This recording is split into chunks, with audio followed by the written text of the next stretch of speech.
Hodgson there. The cat who ate the canary, stealing some points away from home for Crystal Palace, who earn a 2-2 draw against Manchester City. And what does it mean at the top of the table? Well, City's still in 4th place.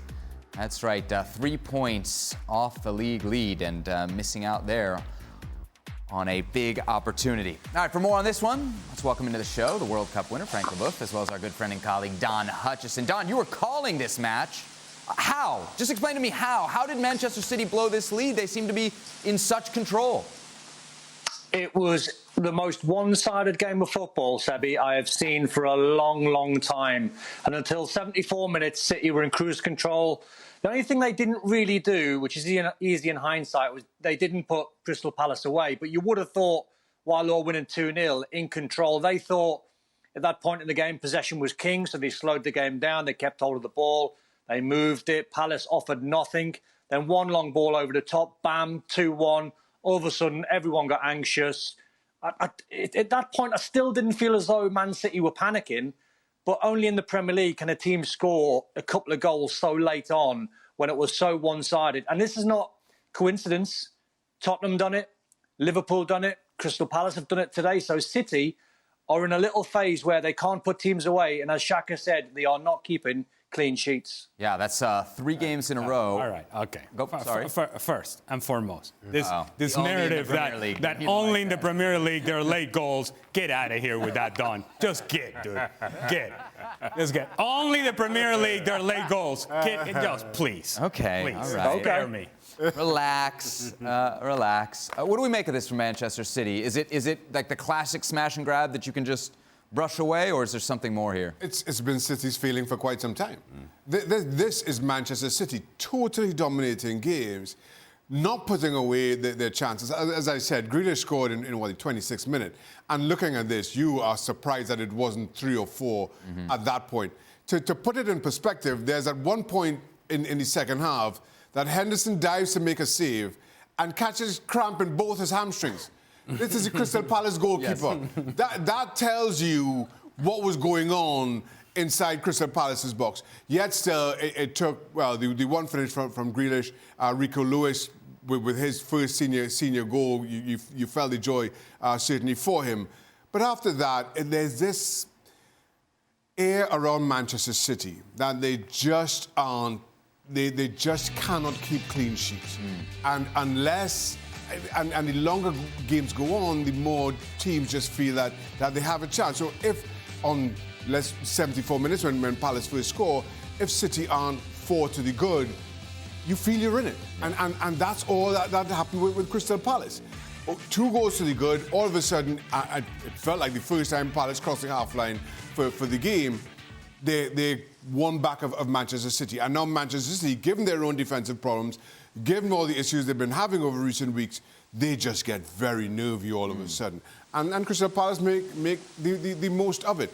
But this has been City's story, and I'm not sure how to explain it. I don't think anybody ever saw this coming. Can I take you to stoppage time? Added time, right? We already went beyond the 90 minutes. It's 2-1, and the ball is in the hands of Ederson. We're talking about probably 92nd minute at this point.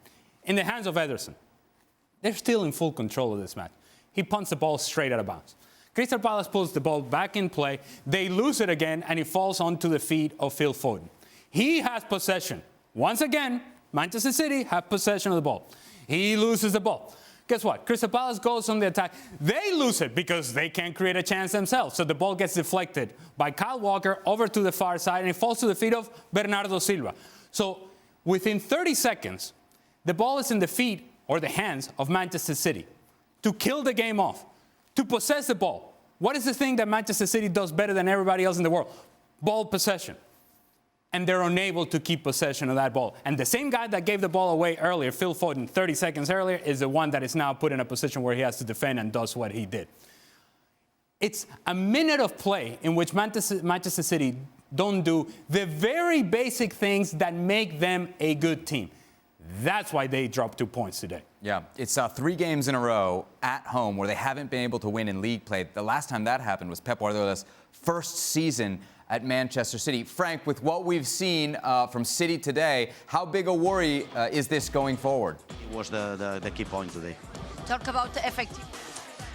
I don't know. Maybe I want to think that that it could be an accident, but I carefully listened to what Ali just mentioned, and it's what I call tempting the devil.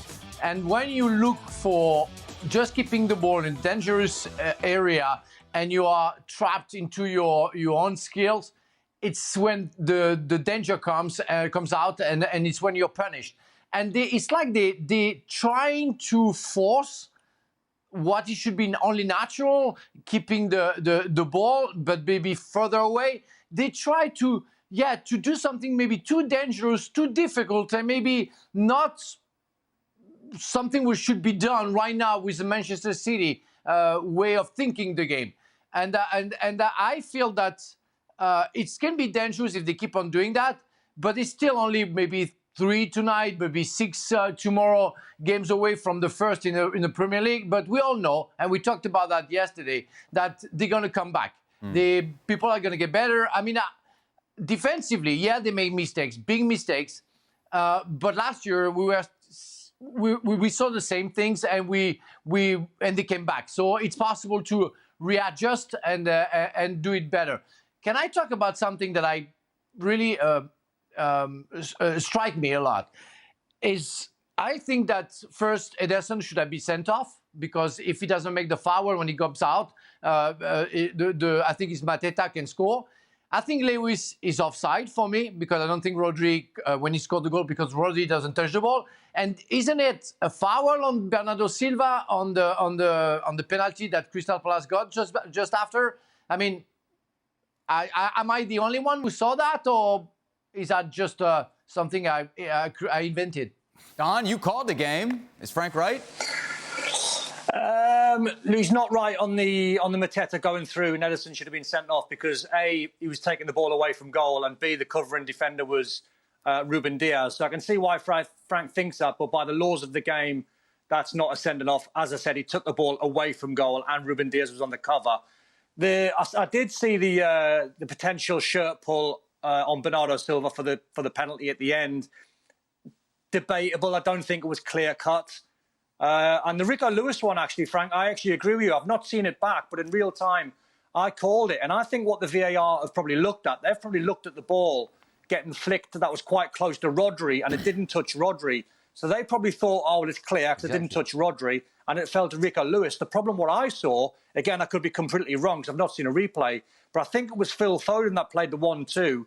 And once it leaves Phil Foden's foot, Rico Lewis is then in an offside position. Maybe the VAR would check in, as I said, for a touch from Rodri, but I've not seen it back yet, so I couldn't say that for 100%. I think what the interpretation was there, guessing, but I think Schlupp makes an attempt to play the ball, and it's now an intentional attempt to play the ball. He misplays the ball and now falls into the path of Rico Lewis. That's why then Rico Lewis is played onside. That's how I saw it as well. I think the last touch before Rico Lewis is off of Schlupp. And as a result, though it doesn't touch anybody, though Ruben Diaz makes a play for it, goal stands. Quickly for you, Don. Pep Guardiola hammered his team after this game. I mean, it was really harsh. But he only made one sub, and he waited until stoppage time. Is any of this on the City manager? Not really. It was a question that was posed to me afterwards. Sebi, it was one of them games where they were absolutely in cruise control. It was 2-0. And I was really disappointed at Crystal Palace's game plan. And if Man City play this Crystal Palace team the way Palace approached the game, with zero effort to go forward and just have a flat back five and a 4 in front and Mateta up front on his own, Man City win this game 99 times out of 100. So I only think at the end of the game you can look back and go, what, that was just an anomaly. It was just really, really strange. Obviously it's a worry, and it's not coincidental, because as I said before, they've done it against Liverpool and they've done it against Tottenham. So that is a worry. I think the biggest worry for Man City fans now is, obviously City go away to the Club World Cup. And when they come back, I'm pretty sure, I think they play Everton in a couple of weeks' time. How many points then will they be adrift by then? They were banking on 3 points last week against Luton. They got that. And they were banking on 3 points today. They've dropped 2. What sort of shape will they be in when they come back? They could be 8 or 9 behind. Yeah. No Erling Haaland, of course, Haaland worth mentioning today for Manchester City as they draw 2-2. Despite that, they are still, at the moment, the odds-on favorites to win the Premier League. Frank, should Manchester City still, after what we saw today, be your Premier League title favorites? For me, yes, and I already say that yesterday. I think it would never change because we saw them coming back so many times. Last year is the best example. They were far away from Arsenal. We already said they're gonna come back, and it's what we feel, this is what we see, and they will have a reaction at some point. They will have a reaction. We're still early in the season, and I'm thinking that around the end of February, we're going to see Manchester City getting it to their best. And it's when, Liverpool, Arsenal, maybe Aston Villa or some others needing to get lots of points ahead if they don't want to be catch up. Frank has a lot of confidence here that City can kind of flip that switch. You guys share it? I share the fact that Manchester City is going to get better. And I agree with that. And eventually, when they get healthier, you have to believe that Manchester City will get better. But if indeed they're going to make this comeback that Frank is talking about, the one thing that they have to get back to, and what made them successful last season and perhaps gets overlooked, is that they defended really well in the second half of the season, which they haven't done at all this season. They are finding ways how to give up goals and more concerning, how to give up late leads. It's happening way too many times. It's become now more of a trend. It seems like a characteristic of this group. And guess what? We're not the only ones making that observation.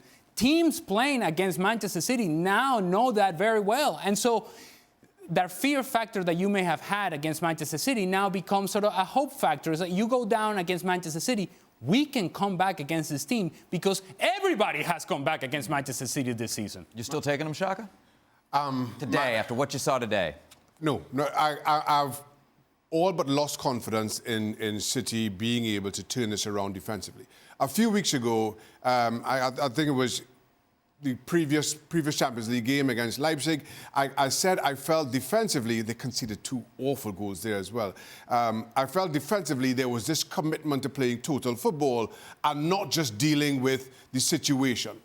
And again today against Crystal Palace, 3 or 4 weeks on from that, there's this commitment to playing total football and not just doing what's needed in the moment. If you can recognize that 3 or 4 weeks ago and it's not been addressed at this point and things just continue, at what point do you turn around? I'm sorry, at this point I'm thinking, well, they're going to stick with this and hope that things kind of pan out as it did last season. I think Arsenal are way better than they were last season. Liverpool are way better than they were last season. Man City are not showing the kind of promise that they did. I don't see City winning it. Don, what about you? You agree with Shaka or you agree with Frank that City are going to be able to turn this around and win the Premier League? No, I think there's moving parts to this. I think as it stands today, I've got them joint favourites with Liverpool. But in 2 weeks' time, Liverpool play Man United tomorrow, and then their next home game after that is Arsenal. So if Liverpool go back-to-back wins against Man United and Arsenal, we could have a new favourite. I don't see Arsenal, not with any confidence because they're playing well, but I just think there's something short. I don't think they've got the goals in the number 9. I think Jesus works incredibly hard, but he's not Haaland. He's not going to get 20-odd goals. And Nketiah, he works hard. I think he's underrated, but I think they're missing that X factor. So listen, as I said before, if Liverpool beat Man United and beat Arsenal, we've got a new favourite. Shaka, just quickly, to your point about the clean sheets. The last clean sheet for City, November 7th against Young Boys in Champions League. Before that, the last one in the Premier League, late October, the 3-0 win against Manchester United. That's how long it's been since they were able to keep a clean sheet. Manchester City dropping points at home in a 2-2 draw against Crystal Palace.